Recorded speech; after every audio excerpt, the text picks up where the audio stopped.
Bonjour à tous et bienvenue à ce webinaire dédié à la déclaration d'accident de travail en ligne. Pour celles et ceux qui ne me connaissent pas, je suis Marine Millier, conseillère employeur à la Caisse d'assurance maladie des Alpes-Maritimes. Je suis accompagnée aujourd'hui de ma collègue Marine Mallet qui s'occupera de toute la partie chat et back-office.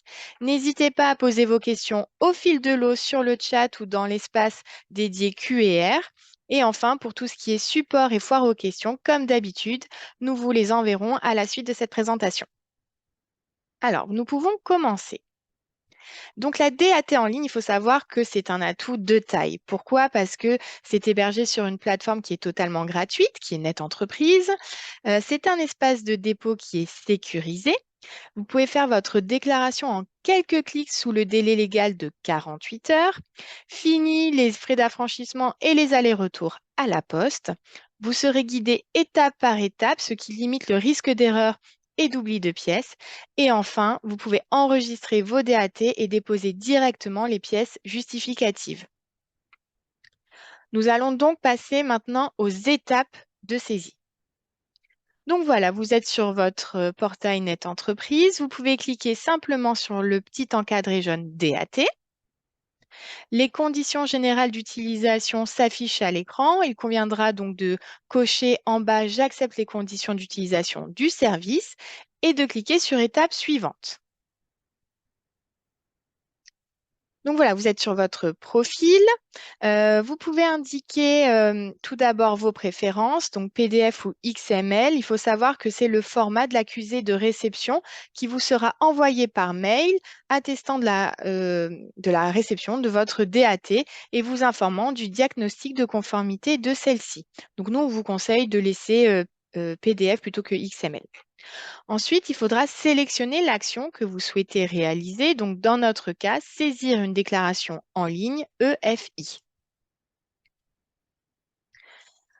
Donc voilà, vous passez à l'étape suivante. Vous avez tout en haut une liste de SIRET qui apparaît selon si vous êtes mono ou multi-établissement ou si encore vous êtes tiers déclarant. Donc, il suffira de sélectionner le SIRET de rattachement du salarié. Ensuite, d'indiquer éventuellement une adresse de correspondance s'il y a lieu et d'indiquer le numéro de risque. Donc, le numéro de risque figure sur le relevé ATMP qui est visible sur Net Entreprise. Il faut savoir qu'une fois que vous l'aurez renseigné une première fois, celui-ci apparaîtra de façon automatique. Mais dans tous les cas, vous voyez, il n'y a pas de petite astérix à côté, donc ce n'est pas un champ qui est obligatoire. Enfin, indiquez les coordonnées du service de santé au travail. Donc, on vous demande si vous disposez de ces coordonnées, oui ou non. Si vous les avez, vous pouvez répondre oui et les inscrire. Sinon, vous cliquez non et vous passez tout simplement à l'étape suivante. Ensuite, le numéro d'immatriculation. Donc ici, il s'agit du numéro de sécurité sociale de votre salarié. Et comme vous le voyez à l'écran, il faudra renseigner la clé à part juste ici.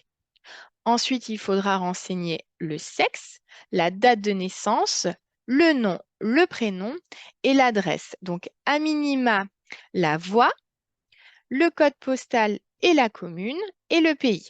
Et ensuite, il faudra indiquer la nationalité. Donc, la nationalité, vous aurez une liste déroulante. Vous aurez simplement indiqué si la personne est française, issue de l'Union européenne ou autre. Voilà. Alors, à noter que l'adresse, c'est quand même très, très important de renseigner le maximum de détails, surtout s'il s'agit d'un accident de trajet. D'accord? Ensuite, on vous demande donc la date d'embauche. Donc, indiquez la date d'embauche dans votre entreprise. Si vous avez plusieurs contrats avec interruption, il faudra indiquer la date du contrat en cours. Enfin, la profession. Donc, si dans le menu déroulant, vous ne trouvez pas la profession de votre salarié, vous pouvez sélectionner la profession non précisée et compléter en dessous sa profession exacte dans votre société. Vous voyez juste ici. Ensuite, la qualification professionnelle, l'ancienneté dans le poste et la nature du contrat. C'est également à cette étape que vous pouvez nous indiquer s'il y a eu plusieurs autres victimes, donc en cliquant juste ici. Par contre, j'insiste, cela ne vous empêche pas de faire les autres DAT. C'est simplement pour qu'il y ait une corrélation entre les dossiers. D'accord? Et donc, pour rappel, tous les champs avec une astérix sont donc obligatoires. Ensuite vient date et heure de l'accident. Donc, il faudra mentionner la date de l'accident et les horaires de travail de la victime le jour de l'accident. Important pour les salariés pratiquant la journée continue. Il faudra renseigner qu'une seule plage horaire. Et si vous ne connaissez pas les horaires de la victime pratiquée le jour de l'accident, il faudra indiquer la plage horaire normalement instituée entre vous et le salarié dans le cadre de son contrat de travail. Le format est 00, 2.00. Également pour un service de nuit. La date de l'AT correspond à la date de début de prise de poste, même si l'accident intervient après minuit. Je m'explique. Une infirmière prend son poste à 22 heures le 15 mars. Elle a un AT à 3 heures du matin, du coup, le 16. Pour autant, il faudra renseigner en date de l'accident le 15 mars, la date à laquelle elle a pris son poste.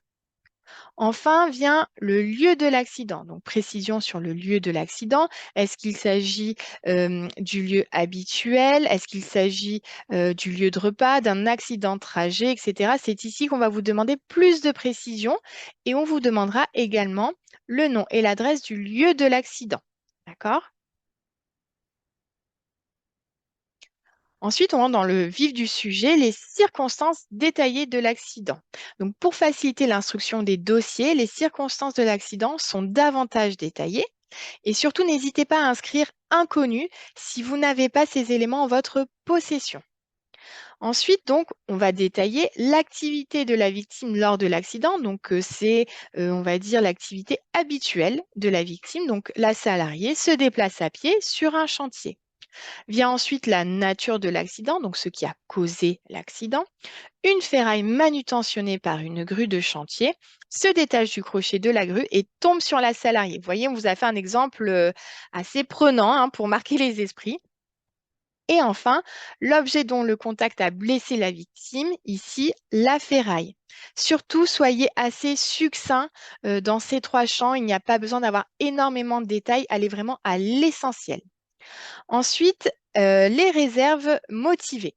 Donc, les réserves doivent être jointes à l'étape 7 de votre déclaration d'accident de travail et une réserve est considérée comme motivée dès lors qu'elle porte sur les circonstances de temps et lieu de l'accident ou sur une cause totalement étrangère au travail. La réserve doit s'appuyer sur un fait ou un élément de contexte faisant peser un doute sur le caractère professionnel de l'accident. Et surtout, on insiste, elles ne doivent pas être systématiques. D'accord? Par contre, s'il n'y a pas de réserve, vous n'inscrivez rien dans cet encadré. Ensuite vient siège et nature des lésions. Donc, siège des lésions, c'est l'endroit où s'est blessée la victime. Donc, dans notre exemple, dos et épaule droite. Et la nature des lésions, donc contusion, éraflure, ça peut être encore entorse.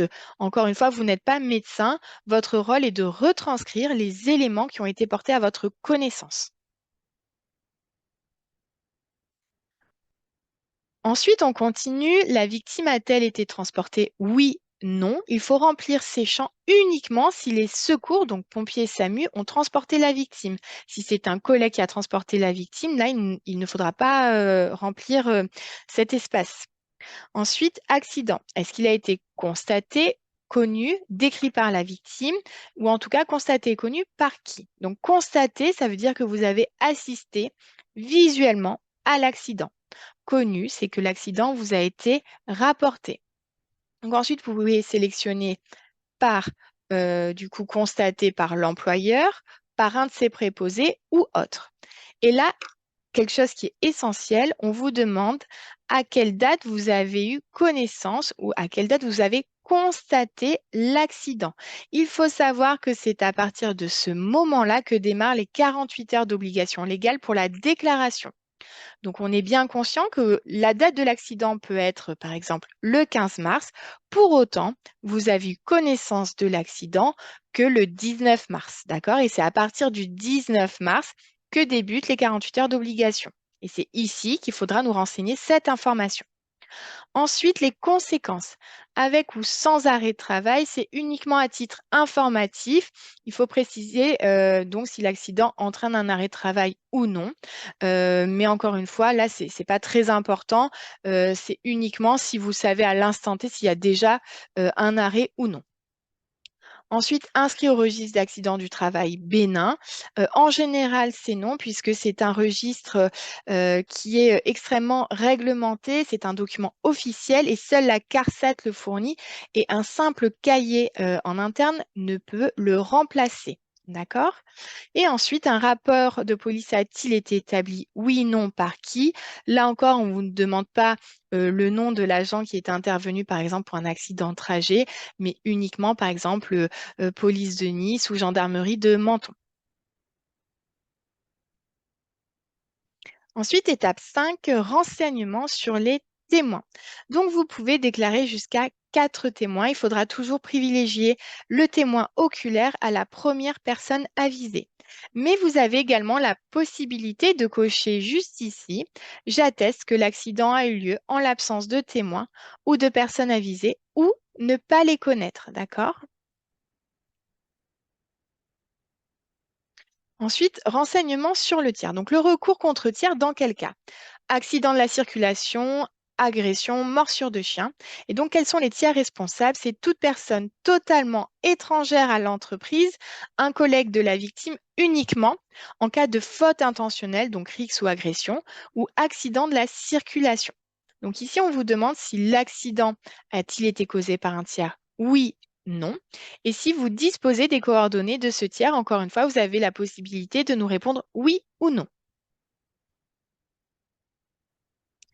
Donc ensuite, nous sommes à l'étape 7, donc la signature. Vous avez ici la possibilité d'ajouter une pièce jointe. Donc, comme on l'a dit tout à l'heure, un courrier de réserve, par exemple. Donc, il faudra joindre à la DAT tout document jugé utile, donc tout particulièrement une lettre de réserve. Et il faudra enregistrer le document en minuscule en le nommant le plus simplement possible et sans espace. Nous, on vous donne comme exemple info CPAM. Cliquez sur Valider afin que le document soit pris en compte, mais on va voir la procédure détaillée sur la diapositive suivante. Donc, il faudra dans un premier temps cliquer sur Parcourir, dans un deuxième temps sélectionner le document et enfin le valider. L'apparition de cette petite ligne confirme bien la prise en compte de votre pièce jointe. Donc à cette étape se matérialise à l'écran votre DAT. Il convient donc dans un premier temps de la vérifier, de l'enregistrer et une fois que vous avez fait ça, vous pouvez la valider en inscrivant en toutes lettres oui et passer à l'étape suivante. Voilà, c'est fait. Vous avez l'accusé de dépôt, donc c'est la preuve que la DAT a bien été envoyée. Donc il convient d'en conserver une copie. C'est également donc à cette étape que vous pouvez générer la feuille de soin qui doit être remise immédiatement à la victime. Attention, vous êtes habilité à remettre uniquement cette feuille de soin. Si la victime vous en réclame une seconde, il conviendra alors de lui indiquer d'appeler le 3646 ou de prendre rendez-vous directement en accueil CEPAM. Donc voilà, vous cliquez sur Générer la feuille de soin, elle apparaît à l'écran et elle est déjà pré-remplie, donc ce qui vous fait gagner quand même encore un petit peu de temps. Si vous souhaitez rajouter une réserve a posteriori, c'est-à-dire que vous avez fait votre DAT le lundi, finalement, le jeudi, vous avez de nouveaux éléments qui arrivent et vous vous dites, bon, bah là, j'aimerais quand même joindre une lettre de réserve. Vous retournez donc sur Net Entreprise, vous cliquez à nouveau sur DAT et par contre, cette fois-ci, au niveau de l'action, vous allez sélectionner Ajouter des réserves à une déclaration. On vous demandera donc à ce moment-là de remplir le numéro de sécurité sociale de la victime, le SIRET déclarant, le nom de la victime, le prénom de la victime, la date de dépôt de la déclaration. Donc c'est pour ça que c'est important de tout garder. Et la date de l'accident. Ensuite, vous pourrez faire une recherche. Et à ce moment-là, il faudra sélectionner la DAT qui apparaîtra juste ici. Voilà, donc nous avons fini avec le pas à pas. Je tiens à vous indiquer également qu'une fois que vous avez eu connaissance d'un accident de travail, n'attendez pas pour faire le signalement d'événements en risque accident du travail ou alors de faire votre attestation de salaire sur Net Entreprise. C'est vraiment le bon réflexe à avoir. Vous faites systématiquement, même s'il n'y a pas d'arrêt en main, la déclaration d'accident de travail suivie de l'attestation de salaire. Voilà, je laisse maintenant la parole à Marine pour savoir si vous avez eu des questions. Merci Marine. En effet, on a eu quelques questions sur le sujet. Alors, première question, dans le cas d'un soignant agressé par un patient, le patient peut-il être considéré comme tiers responsable? Alors non, pour les soignants qui sont agressés justement dans le cadre de leur travail, il n'y a pas de recours contre tiers, en l'occurrence contre le patient. Le recours contre tiers au sein d'une entreprise ne peut être mis en place que lorsque ça implique deux salariés dans le cadre d'une rixe, comme Marine vous l'a indiqué précédemment. Alors ensuite, nous ne pouvons pas mettre de témoin et une première personne avisée. Que devons-nous choisir en premier? Donc, comme Marine vous l'a indiqué, il convient de choisir le témoin oculaire plutôt que la première personne avisée, puisqu'en effet, le témoin a assisté, comme Marine l'a indiqué, visuellement à l'accident et donc il est plus à même de donner des détails sur les circonstances de celui-ci. Alors ensuite, on a encore quelques questions puisque forcément c'est un sujet assez important. Est-il possible de visualiser sur notre compte toutes les DAT saisies? Eh bien non, puisque comme vous le savez, c'est pour ça que Marine a insisté sur le fait d'enregistrer votre déclaration et d'enregistrer votre accusé de dépôt. Il n'y a pas d'historique sur Net Entreprise, donc vous n'avez pas la possibilité de retrouver les saisies que vous effectuez, que ce soit pour une déclaration d'accident de travail ou encore pour une attestation de salaire. Raison pour laquelle il convient d'enregistrer la rematérialisation de votre déclaration d'accident de travail, mais aussi l'accusé de dépôt. Euh, je regarde si nous avons... alors, est-ce qu'il faut faire une déclaration d'accident de travail pour un malaise qui a eu lieu sur le lieu de travail? Alors, c'est une bonne question puisque c'est vrai que c'est une question qui nous est régulièrement posée avec Marine. Et en effet, il convient d'établir une déclaration d'accident de travail pour tout incident au cours au cours, pardon, de l'exercice professionnel.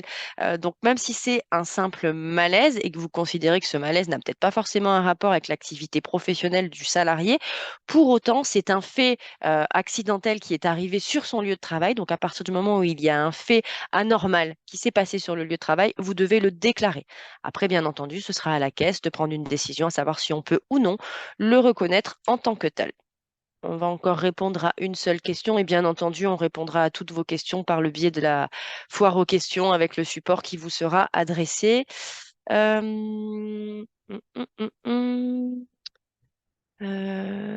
Faut-il faire un signalement en DSN après la saisie Net Entreprise? Alors c'est rigolo parce que Marine a clôturé là-dessus, mais oui, en effet, la saisie sur Net Entreprise ne remplace pas votre signalement en DSN, puisque pour rappel, le signalement en DSN permettra la rematérialisation d'une attestation en caisse. Ça n'a rien à voir avec votre déclaration d'accident de travail.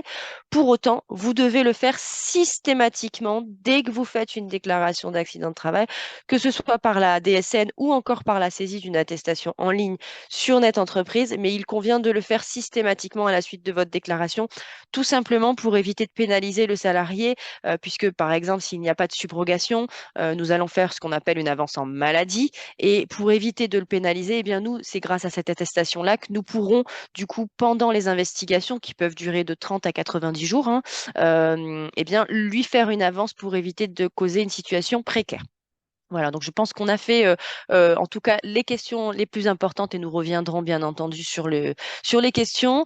Je vais clôturer du coup la session du jour. Je vous remercie encore pour votre présence à ce webinaire. Bien entendu, avec Marine, on se tient à votre disposition pour toute question relative à l'utilisation des services en ligne ou encore de la DSN. Vous avez nos adresses mail qui apparaissent à l'écran et on vous dit bien entendu à très vite. Merci beaucoup.